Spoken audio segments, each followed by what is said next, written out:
ॐ अग्नेयं सुपथराय अस्मान् विश्वानि देववायुनानि विद्वान् यो यो धस्मज्जुहुराणुमेन भूयिष्ठां ते नम उक्तिं विधेम। परमपिता परमात्मा, आप प्राणी मात्र पर दया करने वाले हैं, कृपा करने वाले हैं। आप न्यायकारी हैं, जो अन्याय से परे हैं। न्याय करना ही आपका स्वाभाविक गुण है। इस न्याय के लिए आपको किसी से सलाह मशवरा करने की आवश्यकता नहीं होती। किसी से परामर्श करने का कोई काम आपका नहीं है, या किसी और से काम लेने का आपका ये तरीका नहीं है, जो दुनिया वालों ने मान रखा है, बना रखा है, कर रखा है। जैसा दुनिया के लोगों ने माना है कि अल्लाह फरिश्तों से काम लेते हैं, लेकिन परमात्मा आप सर्वोपरि होने के कारण, सर्वशक्तिमान होने के कारण आपको किसी का सहयोग लेना नहीं पड़ता। परमात्मा, आपसे विनती है कि आप हमें उन्हीं लोगों के रास्ते पे चलने की क्षमता प्रदान करें जो आपके रास्ते पे चलकर आपके सानिध्य को प्राप्त किए। आज मैं एक अहम बातों को लेकर दुनिया वालों के सामने उपस्थित हुआ हूँ। कल रात्रि में 8:25 पे NDTV इंडिया पर मैं समाचार देख रहा था, जिसमें जन्नत में 72 हूरों की बातें बताई गई हैं, और उसमें पाकिस्तानी कुछ मौलानाओं के रिकॉर्ड भी सुनाए गए कि जन्नत में क्या क्या मिलना है, और उन हूरों का वर्णन कुरान में किस तरीके से आया है, हदीसों में कैसा वर्णन किया है, उसका वो हवाला दे रहे थे। और हमारे एंकर भारत के भी 2 इमामों को बुला रखे थे, 2 मौलानाओं को बुला रखे थे। तो भारतीय मौलानाओं ने कहा कि कश्मीर में जो हुरों का लालच दे करके युवाओं को आतंकवादी बनाया जा रहा है, वो कुरानी शिक्षा नहीं है। जबकि पाकिस्तानी 2 मौलानाओं ने, वो तो यूट्यूब में भरा पड़ा है, सारा प्रमाण कुरान का दिया है, सारा हवाला कुरान का ही दिया है। और ये भारतीय मौलाना भारत के लोगों को बहकाने के लिए, विशेषकर हिंदुओं को बहकाने के लिए ये कह रहे हैं कि कुरान में ये बातें नहीं है, कुरान में दहशतगर्दी की बातें नहीं है, कुरान में आतंकवाद की चर्चा नहीं है। लेकिन मैं आप लोगों को ये बता दूं कि आज 35 वर्षों से मैं इसी पर ही काम कर रहा हूं, और संपूर्ण विश्व के आंगन में मैं अपनी बातों को पहुंचाने में भी अपना रास्ता निकाला हूं, या पहुंचा चुका हूं। 28 लाख से भी ज़्यादा लोग आज यूट्यूब में मेरे वीडियो को किसी ने देखा, किसी ने सुना, किसी ने कुछ किया, जो 28 लाख के व्यूज़ हैं। और मैं दुनिया वालों को ये बता चुका हूँ कि कुरानी शिक्षा, मुसलमान गलत नहीं है, लेकिन मुसलमानों को जो शिक्षा दी गई है, मुसलमान जिस शिक्षा को फॉलो कर रहे हैं उसको कलामुल्लाह कहकर कि ईश्वरीय ज्ञान है, ईश्वरीय आदेश है। और उसी कलाम में अनेक आयतें हैं जो गैर मुस्लिमों को मारो काटो लूटो पीटो की बातें हैं। मैं आप लोगों को याद दिला दूं कि पिछले 1984 में अखिल भारत हिंदू महासभा के उपाध्यक्ष इंद्रसेन जी शर्मा दिल्ली के मेट्रोपॉलिटन मजिस्ट्रेट के सामने में इस प्रकार की 24 आयतों पर प्रतिबंध लगाने के लिए रिट दायर की थी। उसके बाद 85 मार्च महीने में कलकत्ता हाई कोर्ट में पद्मा खस्तगीर के इजलास में रिट दायर की गई। चांदमल चोपड़ा और शीतल सिंह, इन दोनों महानुभावों के माध्यम से। लेकिन उन दिनों में बंगाल के मुख्यमंत्री ज्योति बसु जी थे, उन्होंने उस पर सुनवाई होने नहीं दिया और वकील चांदमल चोपड़ा ने भारत सरकार को यह चुनौती दी थी कि जब धार्मिक पुस्तकों में मारो काटो लूटो पीटो की बातें नहीं हो सकती, होना संभव नहीं या होना उचित नहीं है, फिर कुरान में ये क्या है। तो उससे जो केस सुनवाई तो नहीं हुई थी, लेकिन वो केस क्या था, विवरण क्या था, उसे सीताराम गोयल जी ने, जो कि दिल्ली के अंसारी रोड में उनकी शॉप है, उन्होंने Calcutta high court Quran petition के नाम से उसे पुस्तक का आकार दिया है। तो मैं आज आप लोगों को ये बताना चाह रहा हूँ कि सही अर्थों में कि अल्लाह के रास्ते में मरने वाले, अर्थात जिहाद करने वाले, गैर मुस्लिमों को मारने वाले, गैर मुस्लिमों को हाथों मरने वाले, उन लोगों के लिए कुरान में अल्लाह ने बहुत बशारत दिया है। गैर मुस्लिमों के हाथों जो मारे जाते हैं मुसलमान, उन्हें शहीद कहा जाता है। शायद आप लोगों को भी पता हो कि सद्दाम हुसैन को भी जब मारा गया था तो सद्दाम हुसैन को भी मुसलमानों ने शहीद की उपाधि दी थी, क्योंकि वो काफिरों के हाथ मरा था। इस प्रकार से जितने भी हैं उन्हें शहीद कहा जाता है। और शहीद के लिए मैं बहुत बार लिखा हूँ, youtube.com में मेरे साइट में पा जाएंगे बहुत सारे लेख, और YouTube में मेरा उपदेश आप पा जाएंगे। वैदिकज्ञान.com मेरा साइट है, वैदिकज्ञान.com में आप पा जाएंगे। उस पे शहीद मरते नहीं है, अल्लाह के सामने वो जिंदा हैं। और उन शहीदों के लिए जो अल्लाह के रास्ते में मरते हैं, अल्लाह का रास्ता भी वही है जो इस्लाम को फैलाने के लिए, इस्लाम के विस्तार के लिए गैर मुस्लिमों से लड़ाई करते हुए मरे। और लड़ाई करते हुए मरने वालों का नाम शहीद है। और जो मुसलमान अपने हाथ से किसी काफिर को मारा है, उसे गाजी कहा जाता है। और दुर्भाग्य की बात है कि यह हिंदू उसी गाजी के मज़ार को पूजने के लिए जाता है। ये हिंदू कहलाने वाले ही अगर सच्चाई को समझ गए होते तो आज भारत का नक्शा कुछ और होता। भारत में इसका एक जीते जागता प्रमाण मौजूद है, जो बहराइच ज़िला में राजा सोहेलदेव और सैयद सालार के नाम से, जो गाजी सैयद सालार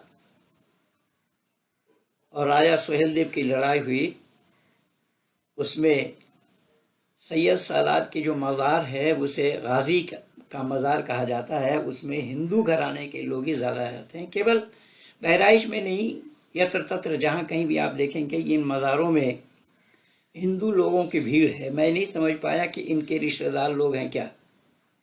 यहाँ तक कि प्रधानमंत्री भी चादर चढ़ाने में ज़रा सा भी संकोच नहीं करते हैं, जबकि टोपी पहनने के लिए तो मना कर रहे हैं, लेकिन प्रधानमंत्री बनने के बाद मज़ारों में चादर चढ़ाने में ज़रा सा भी संकोच नहीं किया।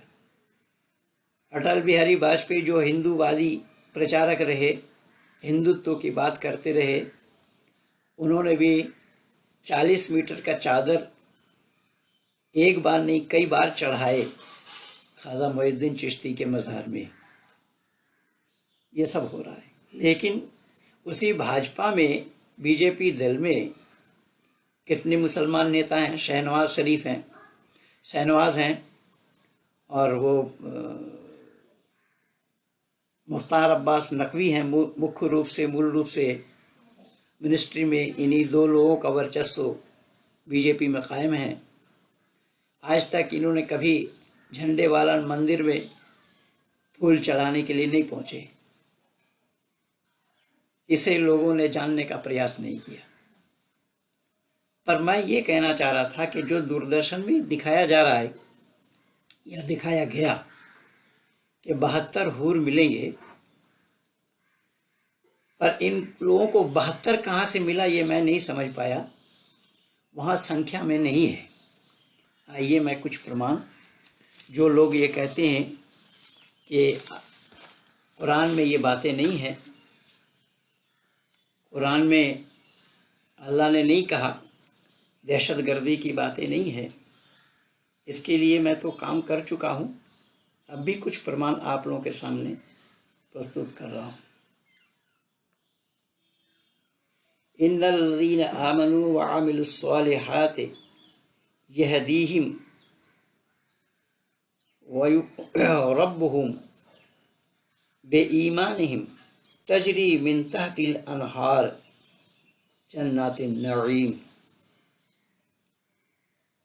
ये सूरा 10 आयत नंबर 9 में कहा गया है। ये अनुवाद फारूक खान का मैं सुना रहा हूँ। बेशक जिन लोगों ने ईमान कबूल किया, देखिए जन्नत में भी वही जाएंगे जो ईमान कबूल करेंगे, अर्थात इस्लाम को स्वीकार करने वाला ही जन्नत के हकदार हैं। इसलिए मैं कई बार बोला भी कि माननीय प्रधानमंत्री जी ने कश्मीर में खवैया के रूप में उन कश्मीरियों को बाढ़ से बचाया। क्या वो नेक अमल नहीं है? क्या वो परोपकार नहीं है? क्या प्रधानमंत्री को भी अल्लाह जन्नत में भेजेंगे? लेकिन नहीं, अल्लाह के पास काफिरों के लिए कोई गुंजाइश नहीं है, काफिर जन्नत में नहीं पहुंच सकते। इसलिए यहाँ क्या है, कबूल किया और अच्छे अच्छे काम किए, उन्हें उनका परवरदिगार उनके ईमान के सबब से मंजिल मकसूद तक पहुंचा देगा और आराम व ऐश के बागों में रहेंगे और उनके नीचे नहरें जारी हैं।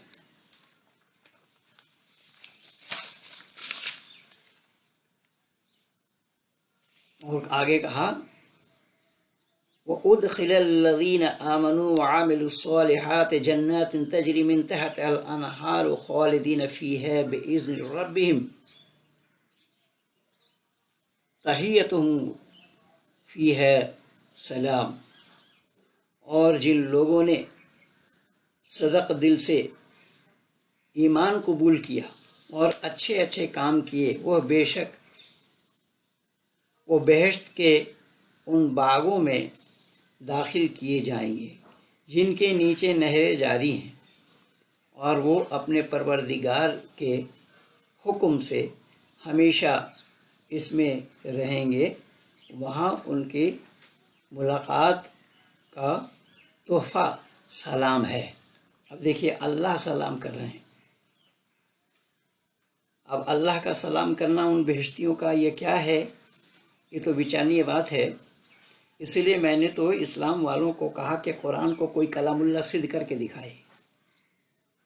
कुरान को कलामुल्लाह कहना, प्रकाश में अंधकार को ढूंढना या अंधकार में प्रकाश को ढूंढना, ये बातें हैं। मैं जाकिर नाइक को 2004 में इसके ऊपर चुनौती दी थी। जो जाकिर नाइक भी यही कह रहा है कि एक बार इस्लाम पर ईमान ले आओ, इस्लाम स्वीकार कर लो, इस्लाम कबूल कर लो, अल्लाह गुनाहों को माफ़ कर देंगे, बेहश्त में भेजेंगे।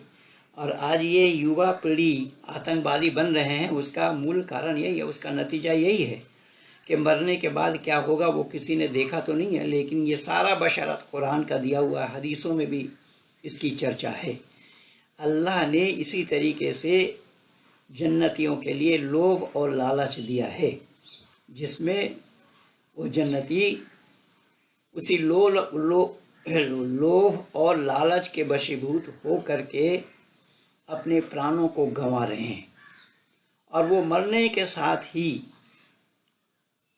वहाँ फरिश्ता हूर और गिल्मा हाथ बढ़ाए बैठे हैं।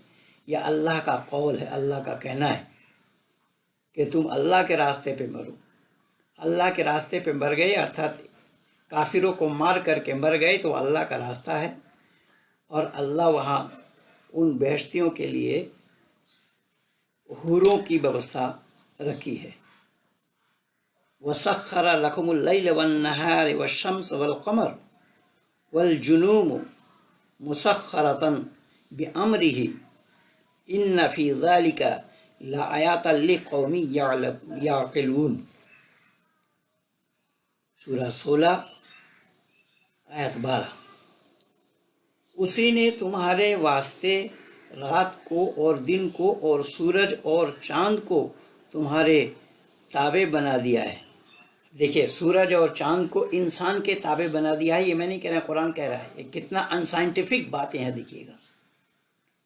और ये इस्लाम के मानने वाले दावा कर रहे हैं कि कुरान में साइंस है। क्या यही साइंस है कि सूरज और चाँद भी इंसान के धावे में हैं और सितारे भी उसी के हुक्म से तुम्हारे फरमा बरदार हैं? जो कुछ शक ही नहीं कि हम में इसमें समझदार लोगों के वास्ते यकीनन कुदरत खुदा की बहुत सी निशानियां हैं। आगे उसी सूरा नंबर 16 आयत नंबर 31 में अल्लाह ने जिक्र फरमाया, जन्नतु अदनिन यदखुलूनहा तजरी मिन तहतिल अनहार लहुम फीहा मा यशाऊन मयशाऊन कज़ालिका तजरिल्लाहिल मुत्तक़ीन। सदाबहार हरे भरे बाग में जिनमें बेतकल्लुफ़ जा पहुँचेंगे, उनके नीचे नहरें जारी होंगी और ये लोग जो चाहेंगे उनके लिए मुहैया यानी मौजूद कराएंगे खुदा परहेजगारों को। उनकी जज़ा यही है। सूरा नंबर 18 आयत नंबर 31 में और कहा, उलाइका लहुम जन्नाति अदन तजरी मिन तहतिल अनहार युहल्लून फ़ीहा मिन असाविर मिन ज़हबिन वयल्बिसून तिबाबन खुज़रन मिन सुन्नासिन वयस्तबरियु मुत्तकिईन फ़ीहा अलल आराइक निअमस सवाबु व हसबतुम मुरतफ़ाक़।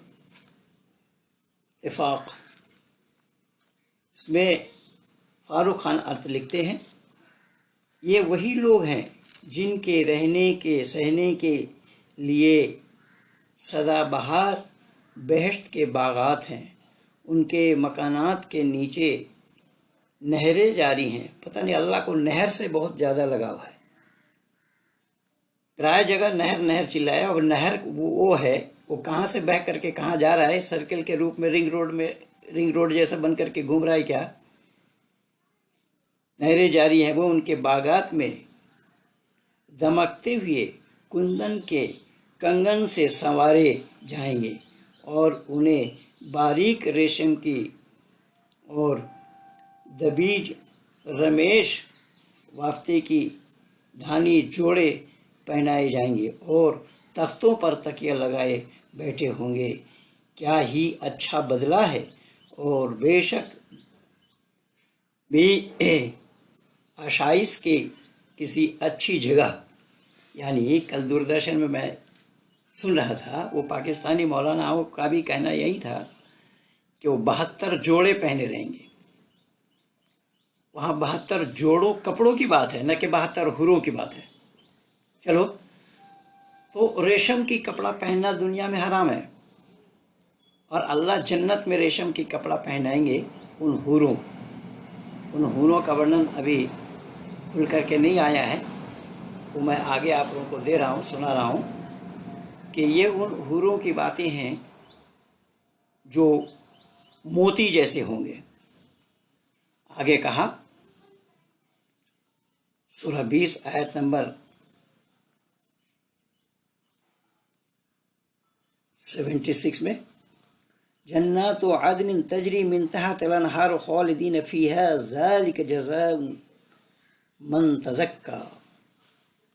वह सदाबहार बागात, उनके नीचे नहरें जारी होंगे, लोग हमेशा हमेशा रहेंगे और गुनाहों से वो पाकीज़ा रहेंगे।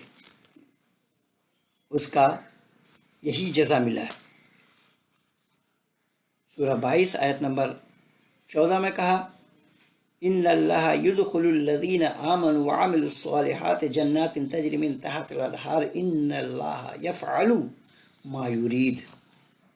बेशक जिन लोगों ने ईमान कबूल किया और अच्छे अच्छे काम किए, उनको खुदा बहश्त के उन हरे भरे बागात में ले जाकर दाखिल कराएंगे, और जिनके नीचे नहरें जारी हैं। बेशक खुदा को चाहता है, जो चाहता है सो करता है।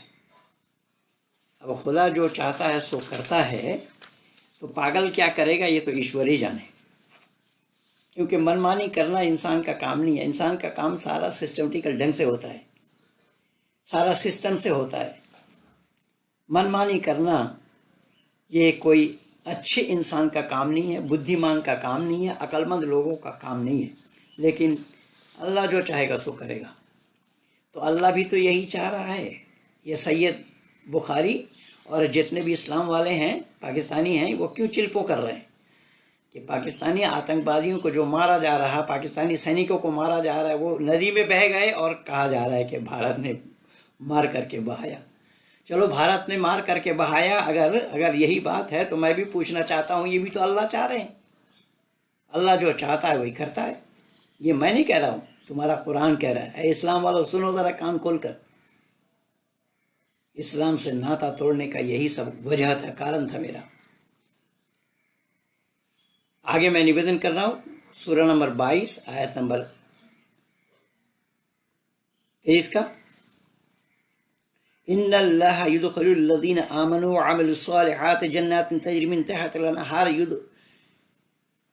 अनहार युहल्लूना फीहा मिन आसाविर मिन ज़हबिन व लूलु वला बेसहुम फीहा हरीर। जो लोग ईमान ले आए और उन्होंने अच्छे अच्छे काम भी की, उनके खुदा बहश्त के ऐसे हरे भरे बागों में दाखिल कराएंगे जिनके नीचे नहरें जारी होंगे। उन्हें वहीं सोने के कंगन और मोती के हार से संवारा जाएगा और उनका लिबास वहाँ रेशम होंगे। मैं बोला पहले, अब यहाँ रेशम के लिबास होंगे। आगे देखिए, सूरह नंबर 25 आयत नंबर 10, तबारकल्लज़ी इन शाअ जअल लका खैरम मिन ज़ालिका जन्नातिन तजरी मिन तहतिल अनहार वयजअल लका कसूर।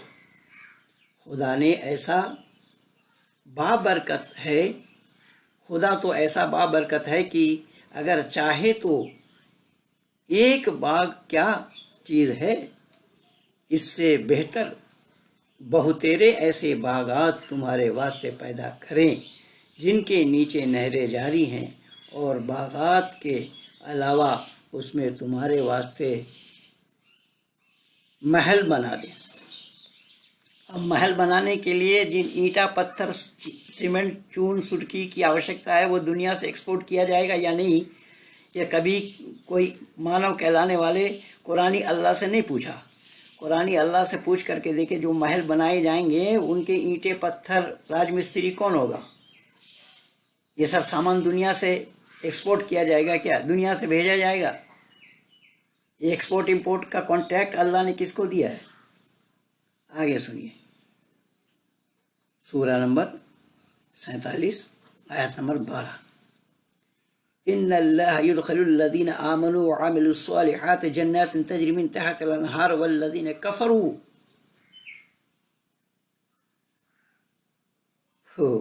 कफरू यतमत्तऊन व याकुलून कमा ताकुल अन्नमा नआमु वन्नार मस्वालहुम। खुदा उन लोगों को जो ईमान लाए और अच्छे अच्छे काम किया करते हैं ज़रूर बहश्त में उन लोगों के जा पहुँचेंगे जिनके नीचे नहरें जारी हैं। जो काफिर हैं वो दुनिया में चैन करते हैं, आराम करते हैं। इस तरह बेफिक्री के से खाते पीते हैं, वो वहाँ चारपाए खाते पीते हैं और आखिर उनका ठिकाना जहन्नुम होगा। ये देखिए, यहाँ जन्नत में जाने के लिए मुसलमान बनना पड़ेगा, ईमान लाना पड़ेगा। मुसलमान बने बिना कोई जन्नत में नहीं जा सकता। यहाँ पर भी अल्लाह ने खुलासा कर दिया है। इसीलिए उन गैर मुस्लिमों का ठिकाना जहन्नुम है। जहन्नुम माने नरक। सूरा नंबर 48 आयत नंबर 5। ला यदखिलुल मोमिनीन वल मोमिनात जन्नातिन तजरी मिन तहतिल अन्हार खालिदीन फीहा व यकफुरु अन्हुम सय्यिआतिहिम व कान ज़ालिका इंदल्लाहि फौज़न अज़ीमा। ताकि मोमिन मर्द और मोमिन औरतों को बहिश्त के बागों में जा पहुँचाएं जिनके नीचे नहरें जारी हैं और वहाँ हमेशा रहेंगे। उनके गुनाहों को उनसे दूर कर दिए जाएंगे।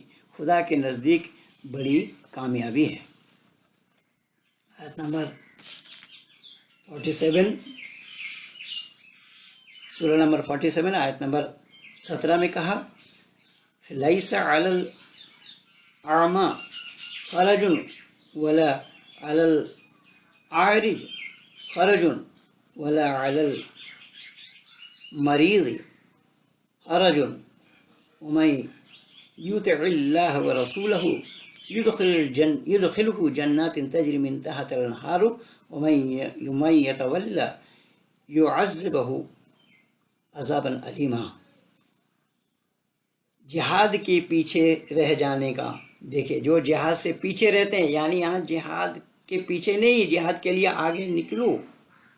अब जिहाद के पीछे जो रहते हैं, ना तो अंधी ही पर कुछ गुनाह है और ना लंगड़े। अंधे और लंगड़े जो लोग हैं उन पर कुछ गुनाह नहीं है, लेकिन जो अपाहिज नहीं है, जो अंधे नहीं है, लंगड़े नहीं हैं, उनके लिए जिहाद ये ज़रूरी है।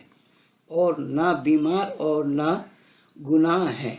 बीमार लोगों के लिए भी कोई गुनाह नहीं है जिहाद में न जाए तो, लेकिन स्वस्थ लोगों को जाना चाहिए। जो शख्स खुदा और उसके रसूल का हुक्म मानेगा तो उसके बहिश्त के उन सदाबहार बागों में दाखिल कराए जाएंगे जिनके नीचे नहरें जारी हैं। सरतावी करेगा वो उसको दर्दनाक अजाब की सज़ा देगा जो इसको टालेगा। और हमने आसमान से बरकत वाला पानी बरसाया तो उससे बाग के दरख्त उगाए और खेती का अनाज भी।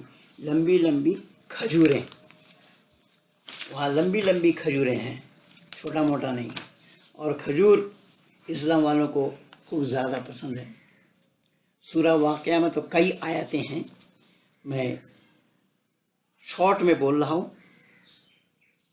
इन्नल मुत्तकीन फ़ी जन्नातिन व अयून, इन्नल मुत्तकीन फ़ी जन्नातिन नईम, इन्नल मुत्तकीन फ़ी जन्नातिन नहरिन, इन्नल मुत्तकीन फ़ी जन्नातिन व नहर, मुत्तकीन अलैहा मुतक़ाबिलीन, यतूफ़ु अलैहिम विल्दान मुख़ल्लदून बिअक्वाबिन व आबारिका व कासिम मिन मईन, ला युसद्दिऊन अन्हा वला युनज़िफून, व फ़ाकिहतुम मिम्मा यतख़य्यरून व लहम तैरिम मिम्मा यश्तहून। देखिए वहाँ परिंदों का गोश्त का कबाब भी मरगूब कराया जाएगा। अब परिंदों का गोश्त का कबाब जन्नत में जो जन्नतियों को मरगूब कराए जाएंगे तो वो परिंदा ज़बा किया जाएगा या वैसे ही ज़िंदा कबाब बनाया जाएगा। अगर ज़बा किया जाएगा तो ज़बा करने वाला कौन होगा, और ज़बा किया जाएगा जन्नत में तो वहाँ खून टपकेंगे, तो खून टपकेंगे वो नजासत गलीज़ा है, वहाँ सड़न पैदा होगी। फिर जन्नत क्या है, आगे देखिए। फिर वो हूरुन ईन, जिस हूर की चर्चा वहाँ चल रही थी दूरदर्शन में, और बड़ी बड़ी आंखों वाली हूरें, जैसा एहतियात से रखे हुए मोती, ऐसा मोती को का अमसालिल लूलुम मकनून, यानी जैसा मोती को हिफाजत के साथ रखा जाता है ऐसे ही रखी हुई वो हूरें हैं वहाँ। जज़ाअम बिमा कानू यअमलून, ये बदला है उनके नेक आमाल का। ला यस्माऊन फ़ीहा लगवन वला तासीम, यहाँ ना तो खुदा बात सुनेंगे और ना गुनाह की बात। इल्ला कलीलन सलामुन सलामा, बस उनका कलाम सलाम ही सलाम होगा। ये देखिए वहाँ आगे क्या बोला है, वअस्हाबुल यमीन मा अस्हाबुल यमीन, और दाहिने हाथ वालों का क्या कहना, यानी दाहिने हाथ के माने अल्लाह के दाहिने हाथ की तरफ, अल्लाह के दाहिने हाथ के तरफ जो होंगे जिनको नामा आमाल दाहिना हाथ में ही पकड़ाया जाएगा। अब अल्लाह का दाहिना हाथ है तो अल्लाह शरीरधारी है या निराकार है, मैं नहीं कह रहा, कुरान कह रहा है। आगे देखिए, फी सिदरी मखसूद, और कांटे की बेरी और लदी हुई होंगे। व तलाहिम मंजूद, केलों और लंबी लंबी छावें। वज़िल्लिम ममदूद, और झरनों की पानी। व माइन मस्कूब, और अनारों की। व फ़ाकिहतन कसीरा, मेवे में होंगे। ला मक़तूअतिन वला ममनूअ, जो ना कभी ख़त्म होंगे और ना उनकी कोई रोक टोक। और फुरूशिम मरफूआ,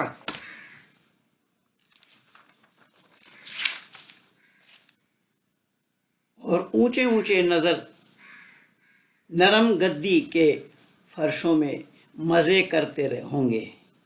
देखिए वहाँ मज़ा शब्द लिखा है, मज़ा करते होंगे। कौन, ये बहश्ती किनके साथ मज़ा करेंगे, उन हूरों के साथ। भाइयों केवल हूर नहीं है, वहाँ गिल्मा की भी व्यवस्था है। गिल्मा के माने लौंडा, यानी उनसे इगलामबाजी की बात होगी, क्या होगा वो तो वही जाने, देने वाले और लेने वाले। इन्ना अंशाअनहुन्ना इंशा, वो हूरें मिलेंगे जिसको हमने नित नया पैदा किया है। कल वो दूरदर्शन में जब दिखाया तो पाकिस्तानी मौलानाओं का भी यही कहना था, वो भी यही कह रहे थे, और जो यूट्यूब में उन लोगों का वीडियो लगा हुआ है वहाँ नित नए नए बनाएंगे हूर अल्लाह। फजअलनाहुन्ना, अबकारा, तो हमने उनके कुंवारियाँ प्यारी प्यारी हम जोलियाँ बनाया है। अब वहाँ जो 90 साल के होंगे उनकी हम जोलियाँ होंगे और कुंवारियाँ होंगे। जब 90 साल वालों के पास कुंवारी का क्या काम रहेगा वो तो ईश्वर जाने। यही कारण बना कि इनके तो 52 साल में भी 6 साल की आयु के लड़की से शादी करना इनका जन्मसिद्ध अधिकार है। तो वहाँ ये अल्लाह कह रहे हैं, तो हमने उन्हें कुंवारियों प्यारी प्यारी हम जोलियाँ बनाया। गुरबन अतराबा, वे सब सामान। लिअस्हाबिल यमीन, दाहिने हाथ में नामाए आमाल होंगे। सल्लतिन मिन अव्वलिन, इसमें बहुत से तो अगले लोगों में होंगे। वसुल्लतुन मिनल आखिरी, और बहुत से पिछले लोगों में होंगे। व असहाबुल शिमाल व असहाबुल शिमाल, और बाएं हाथ में नामाए आमाल लेने वाले। अफसोस बाएं हाथ में क्या मुसीबत है। फी समूम व हमीम, दोज़ख की लो और खोलते हुए पानी। व ज़िल्ल मिम यहमूम, और काले सियाह धुएं के साए में होंगे। ला बारिदुं वला करीम, और ना ठंडा और ना खुश आइंदा। इस तरीके से यह कुरान भरा पड़ा है। वो जन्नत में इन सब लोगों को मुहैया कराए जाएंगे।